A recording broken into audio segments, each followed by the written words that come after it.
in the summer we'll always put out one of those like arches that are spritzers. So for a thing like that, it's just kind of cute, like a nice community building where you can just ride through it. And in general, the community that comes around interactions between bikers is so much more uplifting than, say, by car.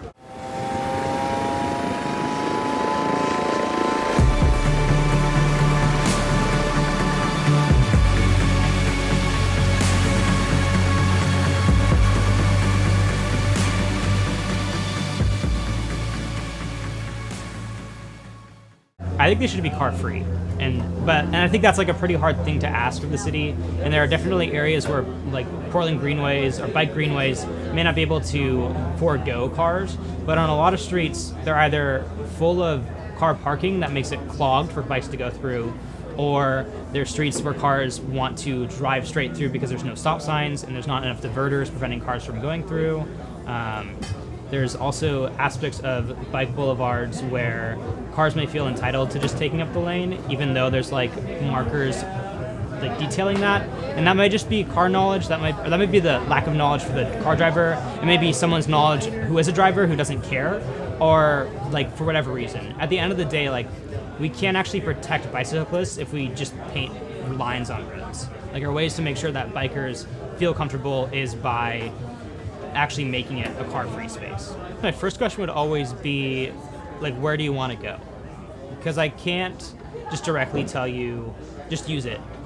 Because the point of biking, the point of driving is to get to a place. So say we're here, right next to a bike greenway, and you wanted to get to downtown Portland. I would explain to you that these greenways have places that divert cars, and because of that, have less cars in it as a whole. They also don't have stop signs that block your momentum as you go through. So you'll be pedaling less and you'll be going farther in a shorter amount of time. And if you wanted to get from here to downtown Portland, say you wanted to get to 23rd Avenue, which is like a pretty far trek. I'd like commend you for like wanting to bike for the first time and then wanting to bike 5 miles. Is that you'd bike down Ankeny, and then you'd hit 7th Avenue, and then you'd get on Cooch Street, and then you'd cross Burnside. And I'd try to like explain the difference between what Burnside feels like and what Ankeny and Cooch feels like. Because Burnside Ankeny is like a street that is calm. It's mostly meant for bikers. There's some cars, it's fine. And Burnside is a very big car street with like one painted strip for bikers to go through. It's very stressful. So you'll like notice the difference. So like the safe havens for biking are those boulevards, whereas the streets that could allow bikers to go through but have cars too are pretty stressful as well. So if I had to recommend getting to 23rd, it's like get across the bridge and then make your way through Chinatown and those areas because it's pretty quiet. And then you'll hit Flanders, and you'll take Flanders all the way up to 23rd. There's a bridge that is part of the Greenway that crosses I-405. You'll eventually get to 23rd Avenue, and like overall, you'll have very little interfacing with cars. You'll still experience it because you're on a Greenway that has cars, but it is slower, it's safe. It's a place that's supposed to be friendly for even novice bikers to get around town. I grew up in Southwest Portland. I've been in Portland for my whole life. I'm 25 now. So I existed in areas of Hillsdale that don't really have bike infrastructure, areas that are pretty like covered in hills. So it's really hard to be active there. And I've always loved biking, but it's been harder to use that as well. But in about 2020, I moved to the east side of Portland, and every year since then, I've lived on a street with a bike boulevard, with the Portland Greenway. So I lived on Ankeny in 2020, and then I lived on Cooch in 2021 and 2022, and then this year I now live on Going Street. So for me, I live car-free, and like my access through the city is usually through these greenways. Like I need to be able to travel and get around by bike. So the greenways are like essential for me.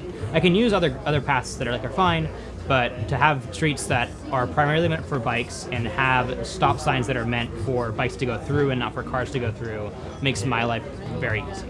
Yeah, so I live car free. I got rid of my car in August of last year, so I'm not too long. But prior to that, I was like updating my schedule and routine around buses, around taking just biking, around walking. And that's only possible because I live in an area that's walkable, that has businesses nearby, that has places where I can work out, that has coffee shops. It also works because I work at home. I like do a remote job. So because of that, my life was already set up for me to be able to move to a bike situation. And the reason I wanted to do that, first and foremost, is that I had been biking since 2019, and the community events in Portland around biking, even in 2019, even during COVID, post-COVID, have been so enriching and have been so lively for me that it's given me a reason to be a part of the community in Portland. I think it's really easy to be detached from the city when you drive a car, and really hard to detach yourself when you bike around. And that's, to me, a really good thing. I think people should be really connected to their city, and that's why I feel like biking is really important. My caveat to biking and being car free in Portland is that it's not the easiest. It's still relatively fast to get around by bike, but it's not faster than a car. There are still streets you have to traverse that are pretty stressful, and there will be aspects where it'll be too rainy or too bad, or you'll not have enough time. You want to take like a bus, and that's fine too. TriMet is great. It could be a lot better. So I'd say adjusting from living with a car to living without a car takes time. It's not impossible. To me, it's 100% worth it. I couldn't recommend it anymore. I really do like living without a car. I would start with like a phased approach for greenways. I think if we wanted to keep changes that we make, they have to be gradual. So if the end goal for a bike boulevard or for a greenway is to be car free, it's to initially introduce diverters so that diverters like every 4 blocks. So cars are able to go through, but they can't actually drive through that street. They can just kind of cross it. And then it's also getting rid of parking so there's more space for bikers. It's then adding places to actually meet and mingle, so putting trees in the street, putting parks and benches in the streets.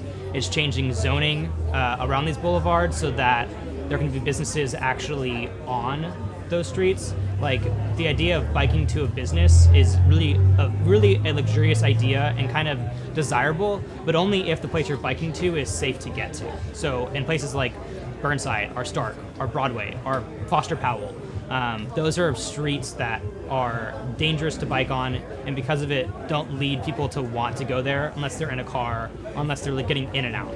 So the gradual change from boulevards having cars to not having cars. So after the diverters, then ripping out the diverters and just making it a car-free street. And then additionally, changing zoning along the boulevard so that we can actually build apartments and build coffee shops and build cafes and bike repairs and things that make it so not only are you using the streets to get places, but you're also stopping on the streets to just hang out and live your life.